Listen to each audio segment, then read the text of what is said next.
Hello everyone and welcome to the opening of the channel of Over the Top. Who's Over the Top? Of course, it is me. I'm an Italian nerd and I decided to make this channel in order to talk about, well, you guessed it, nerdy stuff. Just like this one over here, the first movie of Persona 3. Persona 3, the movie number 1, Spring of Birth. I know it has been 1 month and a half, I think, since the subtitles for this video have been released, but unfortunately I had some problems while editing the video. The first one was that I've never edited a video before. The second one was Dark Souls 2. Another thing that I want to point out is my name, Over the Top. It's not because I think that I'm some kind of a game master, no, that's not it at all. It's just because while I was playing StarCraft with a friend of mine, he said, "You call yourself the Top?" Yeah, what about it? And then he told me, "You should call yourself Over the Top." So I actually don't know, it sounded kind of cool and kind of stupid at the same time, so I decided to adapt that name. But let's stop talking right here and let's dig in this movie review that I've been waiting for so much time. I'm gonna say right from the beginning that this movie kind of disappointed me, but don't get me wrong, it doesn't mean that I like it. What you're gonna find in the review is a brief analysis of the animation and the plot, because as you know this movie covers only 2 months of gameplay. And I focused mostly on the characters, just because as we know, characters are according to me, are the most important thing of a Persona video game. It's the thing that I remember the most. Another thing that I would love to ask you is not to be too rude with comments, because this is the first time I used a video editor and I still didn't know exactly how to make this video. I hope you guys enjoyed it and we'll see you at the end of the review.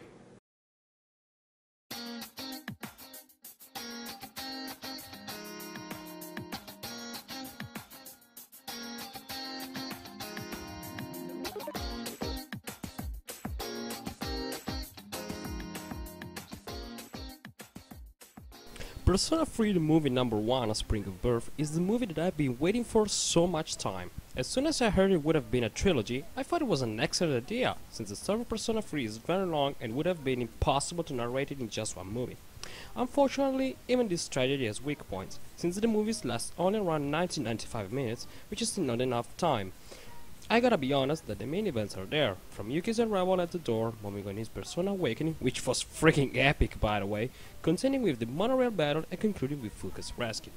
Obviously, something had to be changed, like the fact that our main character, here called Makoto Yuki, encounters Fuka 2 times even before the monorail operation, but those are the kind of changes that were necessary, since there was no other way to introduce Fuka's character properly. So even though some changes were fine, something got explained in a rushed way. Wanna guess what it was? That's right, the introduction of the Velvet Room. Yuki only wanders in this room 2 or 3 times, and in none of them we get to understand what's the purpose of that place or how Yuki's ability to change your personas works.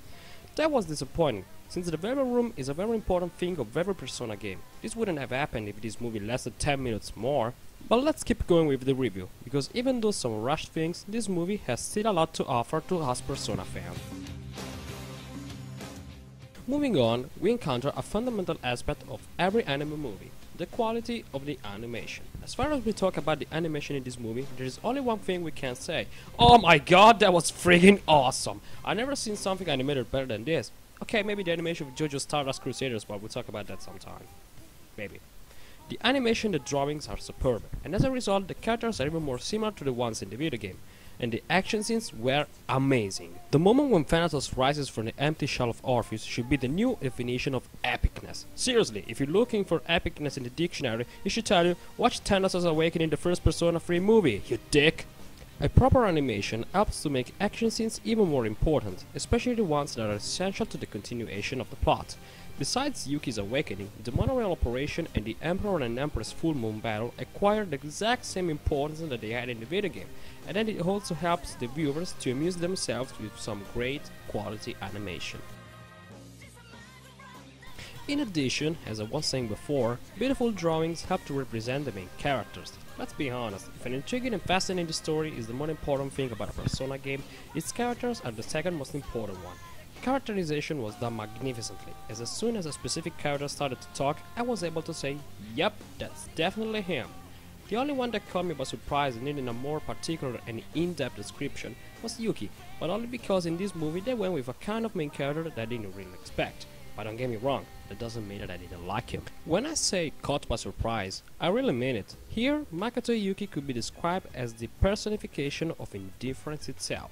He never talks unless someone directly asks him something. In two situations, clearly tells Junpei not to stay too close for him, or in other words, to simply fuck off, and also doesn't show any sign of interest even when a person like Akihiko or Yukari talks about their own motives for fighting. For example, when Yuki wakes up in the hospital, Yukari apologizes for not being able to protect him. In the video game, both the choices we make have the purpose to make Yukari feel better, but in the movie, Yuki coldly says, "Don't worry, I wasn't counting on you." Damn dude, you're some kind of a dick. Even when he's asked to join SEAS, it is clear that he doesn't seem to have a will of his own. Whatever someone tells him, he takes it for granted. Take the monorail operation for example. As soon as Junpei runs off by himself, which is something that you mustn't do in such an operation, Yuki stands there watching. Even when Yukari tells him to go after Junpei, Yuki coldly answers, but he said not to. Dude, seriously? Only when Yukari angrily tells he's our teammate, Yuki seems to understand that maybe he should care about people around him some more. Just like Yukari will later affirm, he only fights because he was asked to.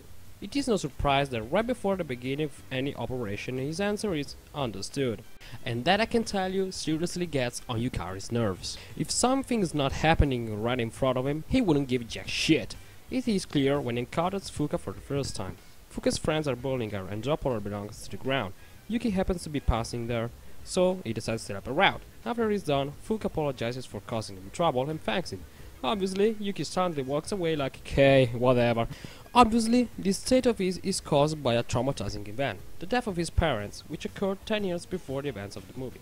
This essential information about Yuki has not been ignored, of course, and the directors decided to make an excellent use of this event.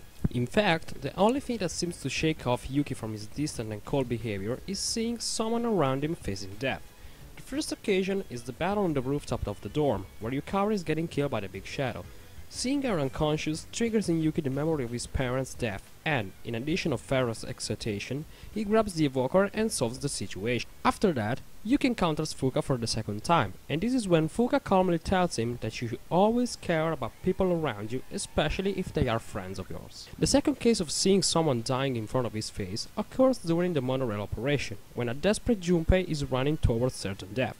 Here Yuki is reminded of his parents once more, so stops Junpei and decides to cooperate with him in order to save everyone, just like a real leader would. Yuki's birth, and this is also what, according to me, the title of the movie refers to, is not complete yet. Since his indifferent behavior finally managed to piss Yukari off, Yuki is left behind at the dorm during Fuka's rescue operation. This is the second change in the movie, since in the video game Yuki takes the lead of the operation once more. The purpose of this change was to both make Yuki arrive at Tartarus in a very badass way to save everyone, and, way more important, to let us witness the turning point in Yuki's behavior. While he's alone in his room, Yuki receives a visit from Pharaoh, who asks him, "Shouldn't you go?" For the first time Yuki answers, "I don't know," even though he was ordered not to go, proving that something is really changing in him. Pharaoh then continues by affirming that if Yuki doesn't run to Tartarus, the other SEAS members will die for sure. This time, the only sign of the word "die" triggers Yuki's memory once more to his parents, and it is now that he decides to run to Tartarus to save the others. He wants to fight alongside his teammates now, and not even the order of running away coming from an injured Mitsuru seems to change his mind. As I said before, this Yuki caught me by surprise. I would have never imagined that he could be so cold at first, but one thing that I can tell you for sure is that I really enjoyed this character. Okay, maybe the kind of character that's indifferent at first and that cares about other people is not that original, but I still think it was a smart choice. The only thing that I could have asked more was Yuki admitting to Yukari and Junpei what was causing his indifferent behavior. Instead, we get Yuki smiling for the first time at the sound of the word "friend." I'm not saying that him smiling wasn't great, freaking finally, because it is still the evidence of him changing, but I guess directors could have made him say a word or two. As for the other characters, that's not that much to tell in addition to what we know of them from the video game, and that's exactly what I liked the most. Yukari in particular was represented in a perfect way. Every important trait that distinguished her in the video game is back in this movie adaptation, like her need to tell Yuki how similar they are, her difficulties to stick around Mitsuru-senpai, and her initial fear of pointing the evoker to her head. In the movie, we also see that she can't stand listening to ghost stories. Not an important aspect, but still a little detail appreciated from who has played the video game. In addition, directors managed to adapt their behavior towards the unusual interpretation of Yuki, revealing that she got mad at him not only because he didn't seem to care about people around him, but mainly because without a reason for fighting, Yuki didn't care about his own safety at all. That's something that only the Yukari we all know and love could do. I'm quite sure that Yukari was the best represented character in the whole movie. Moving on, we meet Junpei. Junpei is, well, our Junpei, the way too self-confident guy that takes almost nothing seriously so he can end up in trouble and gets rescued by his teammates. It is brilliant how directors decide to make him say "I just leveled up" as soon as he defeats the first group of shadows. Another funny thing was seeing his reaction when he hears Mitsuru speaking in another language during Fuka's rescue, still from the video game. A smart move about Junpei was by pointing out from the very beginning that he's jealous of Yuki's fighting skills by muttering to himself, "I could have done that too," and being jealous of him being the leader of every operation. It's basically the same Junpei that I didn't like that much at the beginning of the video game, but then I sympathized for him as the plot kept going. Next on our list is the manifestation of badassitude itself in human form, Mitsuru Kirijo. Everyone says that Akihiko is the badass of the group, but you're wrong. Akihiko is tough and reliable. Mitsuru is a total badass. First of all, she's the one who continually scolds Akihiko for being careless and getting hurt. Second, I mean, just look at how she stares at everybody in the whole movie. Her look seems to say, "You talking to me, man, huh? You talking to me?"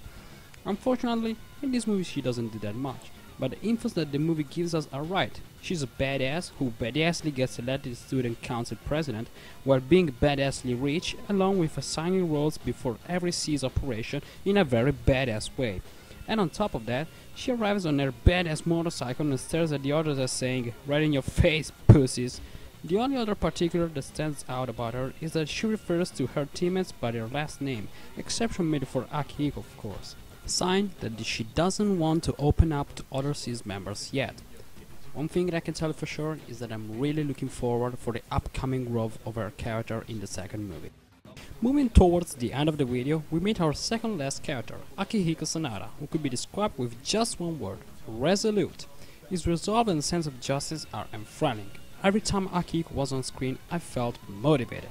His resolve and strength managed to give away a perfect adaptation of him. In the moment when the team is uncertain how to rescue Fuka, Akihiko angrily slams his fist and firmly affirms, "I don't want to regret not trying."